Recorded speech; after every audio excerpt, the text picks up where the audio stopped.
एक लड़की की शादी उसकी मर्जी के खिलाफ एक सीधे सादे लड़के से होती है जिसके घर में उसकी माँ के अलावा और कोई नहीं रहता। शादी में दहेज के रूप में लड़के को कई उपहार और पैसे मिलते हैं। लड़की पहले से किसी और लड़के से बेहद प्यार करती थी और वह लड़का भी उसे चाहता था। शादी के बाद लड़की अपने ससुराल पहुंच जाती है। सुहागरात के समय उसका पति दूध लेकर कमरे में आता है। दुल्हन अपने पति से पूछती है, एक पत्नी की मर्जी के बिना अगर पति उसे हाथ लगाए तो उसे बलात्कार कहते हैं या हक? पति जवाब देता है, आपको इतनी गहराई में जाने की जरूरत नहीं है, बस दूध लाया हूँ, पी लीजिएगा, हम सिर्फ आपको शुभ रात्रि कहने आए थे। यह कहकर वह कमरे से बाहर चला जाता है। लड़की मन मार कर रह जाती है क्योंकि वह चाहती थी कि झगड़ा हो ताकि वह इस गवार से पीछा छुड़ा सके। वह दुल्हन होकर भी घर का कोई काम नहीं करती थी, दिन भर ऑनलाइन रहती और न जाने किस किस से बातें करती। दूसरी तरफ लड़के की माँ बिना शिकायत के चूल्हा चौका से लेकर घर का हर काम करती थी और हमेशा मुस्कुराती रहती थी। लड़का एक कंपनी में कर्मचारी था पर बहुत मेहनती और ईमानदार था। 1 महीना बीत चुका था मगर पति पत्नी अब तक साथ नहीं सोए थे। लड़का बहुत शांत स्वभाव का था और ज्यादा बातें नहीं करता था। वह सिर्फ खाने के समय पूछता था, कहाँ खाओगी, अपने कमरे में या हमारे साथ? और रात में अपनी डायरी लिखता था जो उसकी आदत थी। लड़की के पास एक स्कूटी थी और वह हर रोज अपने पति के ऑफिस जाने के बाद बाहर निकल जाती थी। पति के वापस लौटने से पहले ही वह घर आ जाती। एक दिन जब छुट्टी का दिन था और लड़का भी घर पर ही था, लड़की ने माँ के बनाए अच्छे भले खाने को गंदा कह दिया। गुस्से में उसने माँ को अपशब्द कहे और खाना फेंक दिया। यह देखकर शांत स्वभाव का पति गुस्से में अपनी पत्नी पर हाथ उठाने को तैयार हुआ, लेकिन तभी माँ ने अपने बेटे को सख्ती से डांटा और रोक दिया। लड़की को झगड़े का बहाना चाहिए था जो उसे मिल गया। वह पैर पटकते हुए गुस्से में स्कूटी लेकर घर से निकल पड़ी। असल में लड़की जो रोज बाहर जाती थी वह अपने पुराने प्यार से मिलने जाती थी। लड़की उस लड़के को टूटकर चाहती थी लेकिन वह अपनी मर्यादा को बनाए हुए थी जिसे वह अपनी इज्जत कहती थी। लड़की अपने प्यार के पास पहुंची और उससे बोली, अब तो एक पल भी उस घर में नहीं रहना है मुझे। आज उस गवार ने मुझ पर हाथ उठाने की कोशिश की,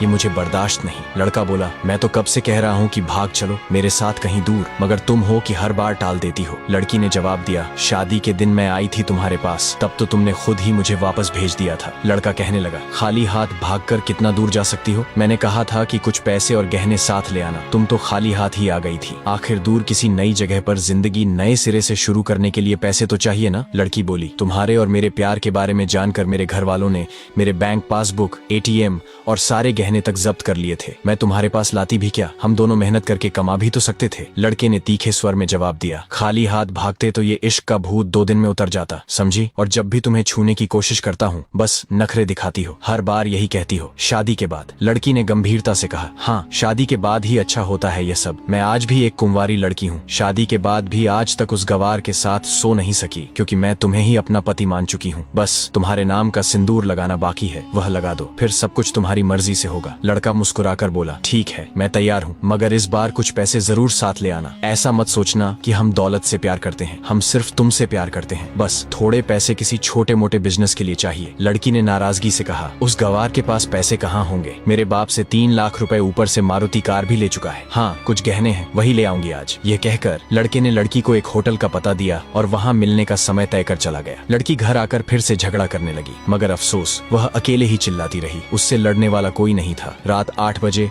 लड़के का व्हाट्सएप पर मैसेज आया, कब आ रही हो? लड़की ने जवाब दिया, सब्र करो, कोई सोया नहीं है, मैं 12 बजे से पहले पहुंच जाऊंगी। यहाँ तुम्हारे बिना मेरी सांसें घुटती हैं। लड़का लिखता है, ओके, जल्दी आना, मैं होटल के बाहर खड़ा रहूंगा, बाय। लड़की ने अपने पति से कह दिया, मुझे खाना नहीं चाहिए, मैंने बाहर खा लिया है, इसलिए मुझे कोई परेशान न करे। इतना कहकर उसने दरवाजा बंद कर लिया। बाहर से पति ने कहा, अलमारी से मेरी डायरी दे दो, फिर दरवाजा बंद कर लेना, हम परेशान नहीं करेंगे। लड़की ने दरवाजा खोले बिना जवाब दिया, चाबियां दो अलमारी की। पति ने शांत स्वर में कहा, तुम्हारे बिस्तर के पैरों तले रखी हैं चाबियां। मगर लड़की ने दरवाजा नहीं खोला, उल्टा उसने जोर जोर से गाना बजा दिया। पति कुछ देर दरवाजा खटखटाता रहा लेकिन आखिरकार हार कर लौट गया। लड़की ने बड़े जोर से गाना बजाए रखा और फिर अलमारी खोलने का फैसला किया। यह वही अलमारी थी जिसे उसने पहले कभी नहीं खोला था क्योंकि वह अपना सामान अलग अलमारी में रखती थी। जैसे ही उसने अलमारी खोली वह चौंक गई। अलमारी में उसके अपने बैंक पासबुक और ATM कार्ड रखे हुए थे जो उसके घर वालों ने उससे छीन लिए थे। उसने जब पासबुक चेक की तो उसमें वे पैसे जमा थे जो लड़के को दहेज में मिले थे। अलमारी में बहुत सारे गहने भी रखे थे जिनके साथ एक दस्तावेज था। दस्तावेज में साफ लिखा था कि ये सब लड़की के नाम पर हैं। लड़की ये सब देखकर हैरान और परेशान हो गई। तभी उसकी नजर अलमारी में रखी डायरी पर पड़ी। उसने जल्दी से डायरी निकाली और पढ़ने लगी। डायरी के पन्नों पर लिखा था, तुम्हारे पापा ने एक दिन मेरी माँ की जान बचाई थी अपना खून देकर। मैं अपनी माँ से बेहद प्यार करता हूँ, इसलिए उस दिन झुककर तुम्हारे पापा को प्रणाम किया था और कहा था, आपका यह अनमोल एहसान मैं कभी नहीं भूलूंगा। कुछ दिनों बाद तुम्हारे पापा हमारे घर आए और हमारे तुम्हारे रिश्ते की बात की, लेकिन उन्होंने यह भी बताया कि तुम किसी और लड़के से बहुत प्यार प्यार करती हो। डायरी में आगे लिखा था, आपके पापा आपकी खुशी चाहते थे, इसीलिए उन्होंने पहले उस लड़के को जानने की कोशिश की जिसे आप पसंद करती थीं। आखिर आप उनके लिए प्रिंसेस थीं और हर पिता अपनी प्रिंसेस के लिए एक अच्छा ईमानदार प्रिंस चाहता है। आपके पापा ने जब उस लड़के के बारे में जानकारी हासिल की तो पता चला कि वह लड़का कई लड़कियों को धोखा दे चुका है। उसकी पहले भी शादी हो चुकी थी, परंतु वे आपको यह सब बता नहीं सके क्योंकि उन्हें पता था कि इश्क का नशा अक्सर अपनों को गैर और गैर को अपना बना देता है। एक पिता के मुंह से अपनी बेटी की यह कहानी सुनकर मैं अचंभित रह गया। हर पिता शायद ही इतना सोच पाता हो। उस दिन मुझे यकीन हो गया था कि भले ही मुझे एक अच्छा पति होने का सम्मान न मिले, लेकिन एक अच्छा दामाद बनने की इज्जत मैं हमेशा पा सकता हूँ। मुझे दहेज में मिले सारे पैसे मैंने तुम्हारे खाते में ट्रांसफर कर दिए। तुम्हारे घर से मिली गाड़ी अब भी तुम्हारे घर पर खड़ी है। मैंने इसे इसलिए वहाँ भेजा ताकि जब तुम्हें मुझसे प्यार हो जाए तो हम साथ में कहीं घूमने जा सके। दहेज, इस शब्द से मुझे नफरत है क्योंकि मैंने इस दहेज के कारण अपनी बहन और अपने पिता को खोया है। मेरे पिता के आखिरी शब्द यही थे कि किसी बेटी के पिता से एक पैसा भी मत लेना। मर्द हो तो खुद कमाकर खिलाना। तुम आजाद हो, कहीं भी जा सकती हो। डायरी के बीच तलाक के कागज रखे हैं जिन पर मैंने पहले ही साइन कर दिया है। जब तुम्हें लगे कि अब इस गवार के साथ नहीं रहना है तो साइन करके अपनी सारी चीजें लेकर कहीं भी जा सकती हो। लड़की यह सब पढ़कर हैरान और परेशान थी। वह चाहकर भी इस गवार के शब्दों को नजरअंदाज नहीं कर पा रही थी। अनजाने में ही उसके अनदेखे प्यार ने लड़की का दिल छू लिया था। उसकी आंखें नम हो गईं। डायरी में आगे लिखा था, मैं तुम्हें इसलिए मारने वाला था क्योंकि तुमने मेरी माँ को गाली दी थी। जो बेटा अपनी माँ की बेइज्जती सह ले वह बेटा कैसा? कल तुम्हारे भी बच्चे होंगे, चाहे किसी के साथ भी हो। तब तुम माँ की महानता और प्यार को महसूस करोगी। मैंने तुम्हें दुल्हन बनाकर अपनी हमसफर बनाने के लिए घर लाया हूँ, जबरदस्ती करने के लिए नहीं। जब तुम्हें मुझसे प्यार हो तब मैं तुम्हारे हर गुस्से का बदला मोहब्बत से लूंगा। अगर तुम मेरी हो गई तो बेपनाह प्यार करूंगा और अगर किसी और की हो गई तो तुम्हारे हक में दुआएं मांगूंगा। इसी बीच लड़की का फोन बजने लगा जो वाइब्रेशन मोड पर था। वह फोन की तरफ देखती रही लेकिन उसकी आंखों से आंसू थमने का नाम नहीं ले रहे थे। वह अब दुल्हन बन चुकी थी। एक सच्चे प्यार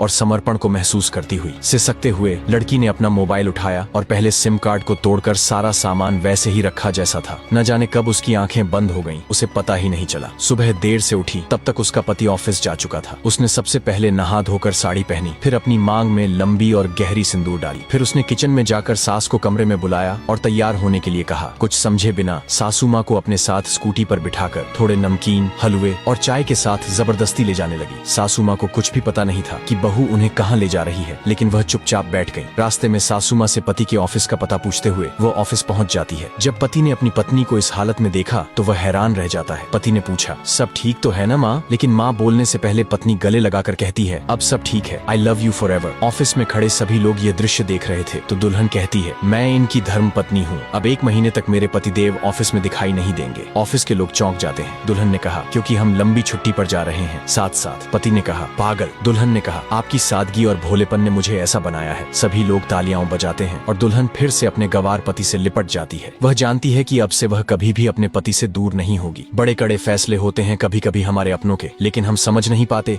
कि हमारे अपने हमारी फिक्र खुद से ज्यादा क्यों करते हैं। माँ बाप के फैसलों का सम्मान करें क्योंकि ये वो 2 शख्स हैं जो आपको हमेशा दुनियादारी से ज्यादा प्यार करते हैं। दोस्तों, रिश्तों में सच्चाई, सम्मान और समझदारी का होना बेहद जरूरी है। कभी कभी हमें अपने परिवार के फैसलों को समझने की कोशिश करनी चाहिए क्योंकि वे हमारे भले के लिए होते हैं। अगर आपको यह कहानी पसंद आई हो तो कृपया लाइक करें, अपने दोस्तों के साथ शेयर करें और ऐसे और दिलचस्प वीडियो के लिए हमारे चैनल को सब्सक्राइब करना न भूलें। तो चलिए दोस्तों, मिलते हैं अगले वीडियो में। धन्यवाद।